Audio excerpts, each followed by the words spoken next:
The first pink fingers of dawn crept over the horizon, painting the endless ocean with strokes of coral and gold, but they brought little comfort to the three sailors huddled on the jagged backbone of the hidden reef. Their small wooden dinghy, once their vessel of hope, had splintered against the unseen crown of stone beneath the waves, casting them into a realm of sharp coral and brackish tide pools.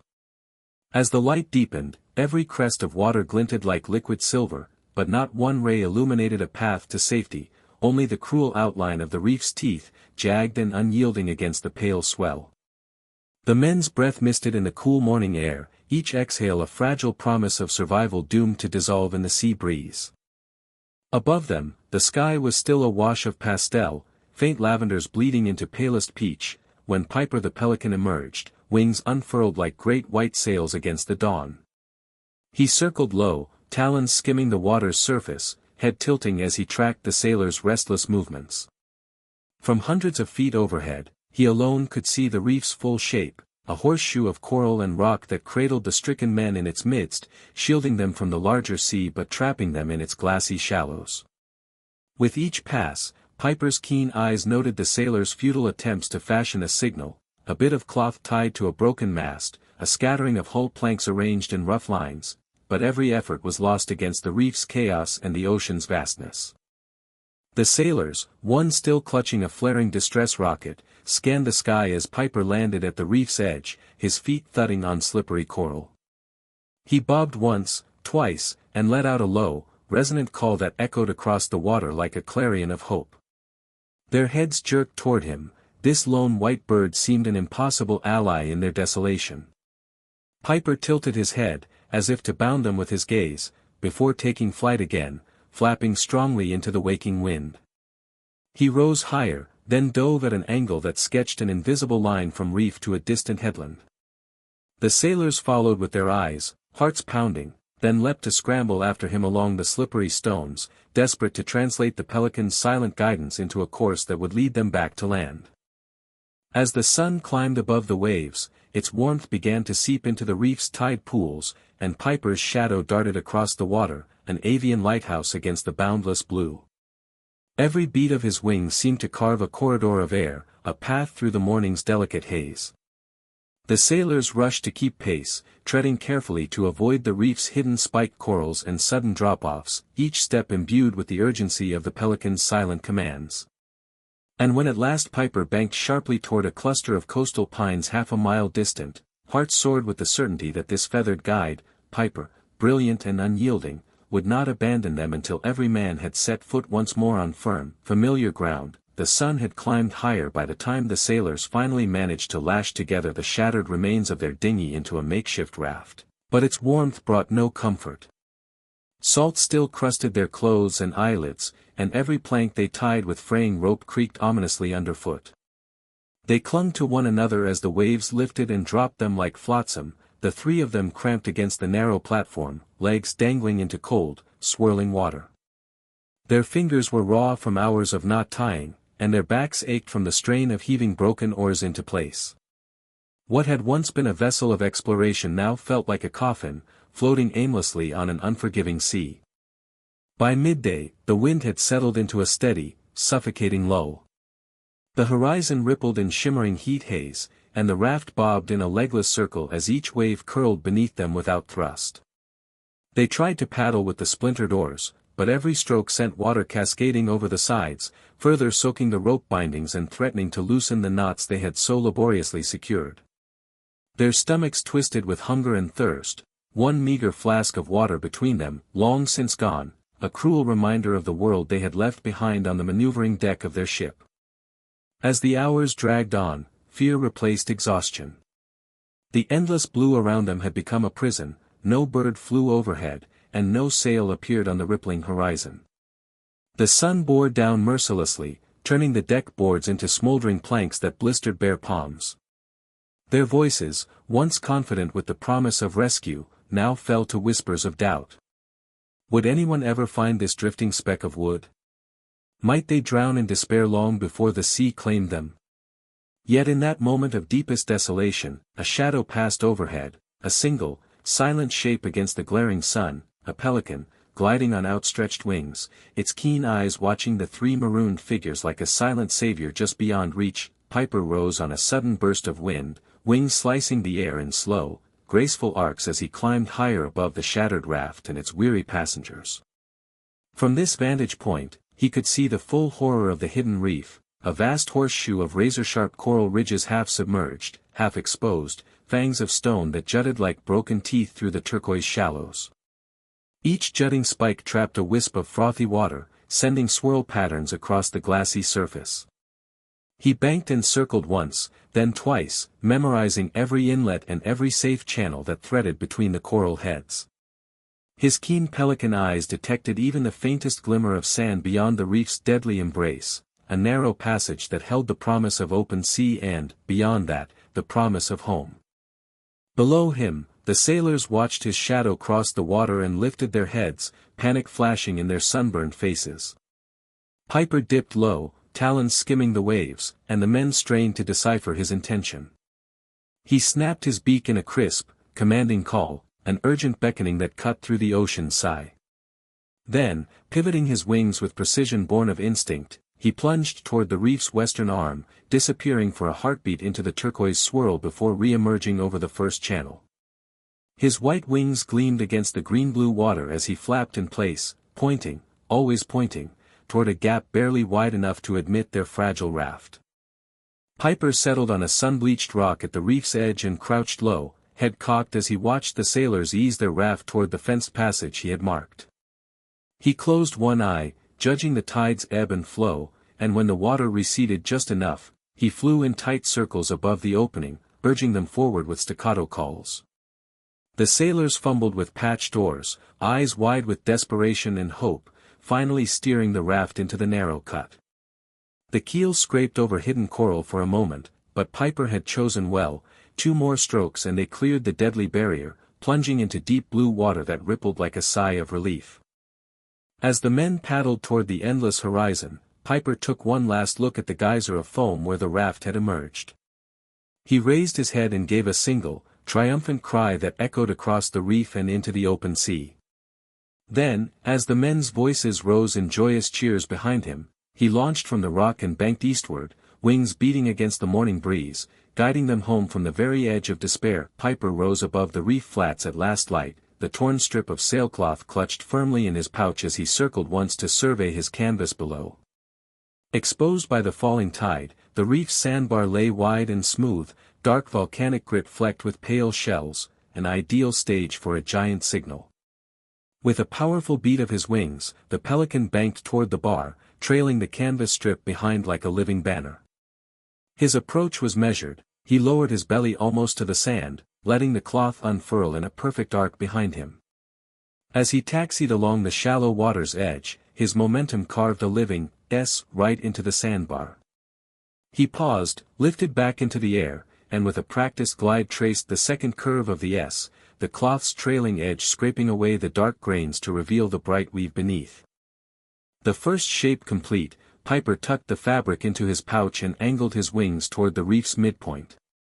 Here, a length of ship's rope, woven from frayed hemp, lay tangled among tide-worn planks. Piper dove, feet skimming the water, snatched the rope in his bill, and soared upward again. Higher and higher he climbed, letting the rope uncoil in his wake like a serpent of linen. With every wing beat, he guided the rope into a majestic O at the center of the sandbar. The sun's dying rays caught the loops of hemp, turning them golden against the dark rock beneath. There remained just enough daylight to finish the message. Piper banked to the reef's eastern edge, where a coil of kelp, washed ashore and bleached by sun, waited among the tide pools. He dropped steeply, bill first, snagged the slippery mass, and lifted away in a burst of spray. Now, trailing the kelp's thin ribbons, he carved the final S to the right of the rope's circle. The kelp's fronds, pressed into the sand by Piper's weight, retained their shape even after he lifted off, creating a crisp line that completed the distress signal. S stretched nearly 300 feet across the reef flats.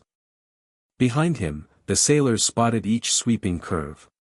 Their exhausted arms lifted in astonished applause as they realized that Piper's successive loops were no random flight but a deliberate SOS meant to catch the eye of passing ships or anyone scanning the coast. As twilight deepened into night, the men huddled on the wreckage, watching the Pelican's final act, a rapid series of ascending loops, each lift catching the last glint of sunlight and flashing back toward the horizon in a strobing beacon. From a distant lighthouse perched on the rocky headland, the keeper, alert for any sign of distress, spotted the giant letters etched into the sandbar and the fleeting glimmer of Piper's skywriting. He lit the foghorn and trained his powerful lens on the reef, confirming the sailor's plight. Meanwhile, Piper returned to the stranded men, landing atop a jagged coral crown as the tide began its slow rise. He gave a soft, triumphant cry, as if to say, "The message is clear. Help is coming." In that vital moment, his ingenious use of sailcloth, rope, and kelp had turned nature's chaos into a rescue blueprint, saving the sailors from a remoteness that might otherwise have claimed them by dawn. The raft drifted sluggishly away from the reef's edge as Piper rose into the air with a small bundle clasped in his bill, a half-burned distress flare the sailors had fired as a last, desperate signal. The smoke had long since fizzled out, but the metal casing still glowed faintly with residual heat, a signal Piper understood he could repurpose. He banked toward the mainland's jagged coastline, where a lone watchtower perched atop rust-red cliffs. Below him, the tidal currents wove an intricate tapestry of eddies and ripped tides. Piper adjusted his flight path to ride the same currents that would carry the flare casing toward the shore, ensuring it would wash up within sight of any lookout. As he soared, the Pelican dropped the casing into a small sheltered cove, its orange tip bobbing among kelp fronds like a stranded buoy. No sooner had the flare casing vanished into the kelp than Piper pitched into a shallow dive, talons extended. He emerged clutching a length of driftwood the sailors had lashed together, scraps of old planking and broken or blades bound by frayed rope. This makeshift raft fragment, too large and angular to go unnoticed, would serve as a floating beacon. Piper angled downwind, dropping the driftwood a few hundred yards from the first marker, trusting the wind and tide to push it toward the lookout. He watched as the piece bobbed gently in the swell, currents nudging it inward, and gave a low, triumphant call. Yet Piper knew he could not rely on driftwood alone. The reef had claimed their best oars, and the sailor's broken mast lay half-submerged behind them. So he swept back toward the stranded men, who watched his aerial maneuvers with exhaustion turning to hope. From the sailor's pack, Piper retrieved another signal flare, this one unused, and, using his feet, he struck the flint held in the sailor's weathered kit. The flare ignited in a brilliant arc of orange spark, and Piper dove over the wreckage, letting the flare trail through the air like a fiery comet before releasing it high above the water. The sailors gasped as the flare's ember leaves drifted down, and Piper angled his wings to guide it so that when it finally plunged into the sea, it would land just inside the cove where the first casing rested. Overhead, the lighthouse keeper at the cliff's summit heard the distant crash of metal on stone, then saw a flicker of orange amidst the kelp's dark tangle. He trained his massive spotlight on the cove and glimpsed the tiny blaze of the flare casing's glow. Minutes later, a second flash announced the flare's watery landing at sea, two separate markers, both burning, enough to draw attention even through the morning mist. As Piper circled the cove, snapping his beak in a rapid, rhythmic sequence, the keeper grabbed his binoculars and made out the driftwood fragment as it slid ashore, waves humming it against the rocks. On the reef, the sailors watched the rising beam of the spotlight sweep over the water toward them. They knew rescue was finally at hand. Piper, seeing their jubilation, soared high above and then swooped in tight spirals directly toward the lookout, as though beckoning the keeper to follow the beam down to the reef's hidden horseshoe. In the sky, his white wings caught the light of the early sun, a living arrow pointing the way. Back on the cliffs, the keeper sounded the horn thrice, a call for the rescue launch, and fired a green signal rocket that arced northward, flickering against the sky. Piper tracked its glow, then pivoted back toward the reef, where the sailors waved broken oars and shouted their gratitude.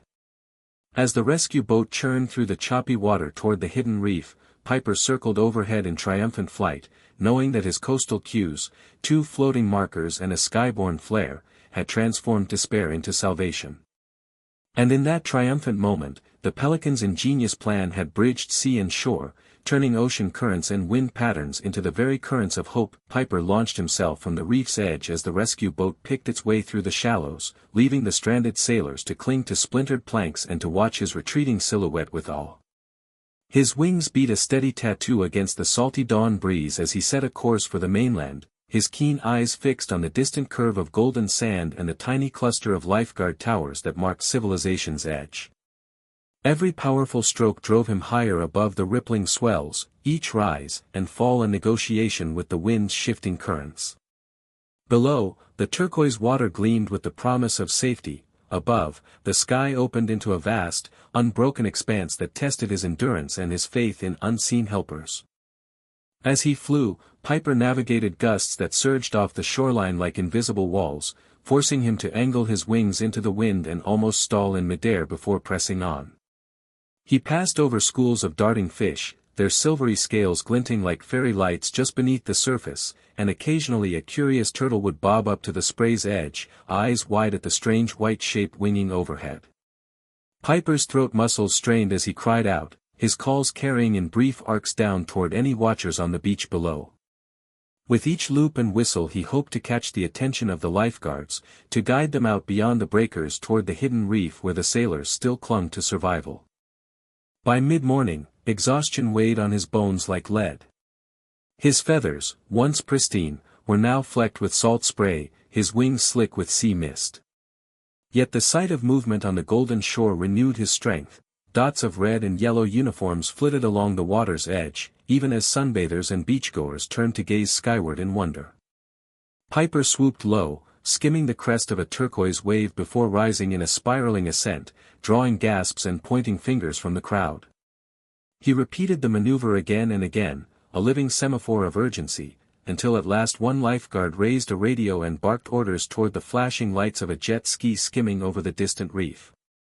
With his mission accomplished, Piper circled once more above the breakers, letting the spray cool his burning feathers, then tucked his wings and dove toward the rescue boat now speeding toward the stranded men. He landed atop the rescued sailors' raft, chest heaving, and gave a triumphant call. The sailors reached up to stroke his salt-stiff plumage, whispering their thanks through chattering teeth. Behind them, the first lifeguard craft broke over the horizon, a yellow and red arrow of hope cutting through the waves. Piper settled beside the sailors, surveying the rescue as though to ensure no one was left behind. In that moment of reunion and relief, the Pelican who had become the messenger of the tides closed his eyes against the sun's glare, his duty done at last. The dawn air shimmered with relief as the rescue boat's red hull cut through the gentle swell, carving a bright slash of promise across the pale morning sea. Piper watched from the edge of the reef, talons gripping the weathered coral as he tracked the approach of the craft with raptor-sharp focus. Behind him, the stranded sailors clung to the fractured planks of their dinghy, gaunt figures streaked with salt and exhaustion, yet eyes blazing with hope renewed. The wake of the boat grew larger, a steady crescendo of white foam that promised warmth, medical care, and the sweet comfort of solid ground once more. When the vessel drew alongside the reef lip, the lead rescuer leaned over the rail and offered a waving arm, voice carrying on the wind, "Hold on, we've got you." Piper let out a clear, jubilant cry that seemed to echo the sailors' thunderous cheers. From his vantage, he saw the moment the first rope ladder unfurled from the deck, knuckles of sailors reaching skyward with feeble strength. As the ladder settled against the reef's teeth, Piper hopped down to the water's edge and dipped his wing in the frothy surf, an instinctive salute to the rescuer's courage, before flapping back up to stand guard over the operation. The sailors hauled themselves onto the ladder one by one, each step a victory against the exhaustion that weighed like iron in their limbs. Piper circled overhead, wings arcing in wide, graceful loops, guiding the rescuers to the safest approach. He darted low when a wayward swell threatened to knock the ladder askew, squawking sharply until the crew adjusted their angle. Each sailor who scrambled aboard turned to blow Piper a grateful kiss of sea salt and awe, voices cracking with emotion as they gasped, "Thank you, friend." The Pelican dipped his head in acknowledgement, chest puffed out in proud dignity. Once the last sailor was secure on deck, the captain signaled to cast off. The thrumming engine lifted the boat away from the reef, and Piper gave a final, triumphant cry as the hull cleared the shallows. He then swooped down, alighting on the boat's rail beside the awestruck men. Weak limbs barely carried them to stand before him, and they gathered in a hushed circle, gently cradling their talisman of survival. One placed a trembling hand on Piper's damp wing and whispered, "You saved us all." The Pelican blinked slowly, as though absorbing the weight of their gratitude, then tucked his beak under a wing for warmth. As the rescue vessel turned toward the rising sun, Piper settled atop the crow's nest, upright against the breeze, surveying the expanse of ocean that had become both prison and proving ground. Below, the sailors wrapped in blankets laughed and cried in the same breath, recounting with awe the compass-true path that had led them back to life. The Pelican's silhouette stood sharp against the rosy sky, a feathered hero whose instinct and ingenuity had transformed hidden dangers into a pathway to safety. In that golden moment, as sea and sky blazed with new light, every soul aboard knew they would carry the memory of Piper's daring flight forever, a testament to how hope can take wing on the smallest of shoulders.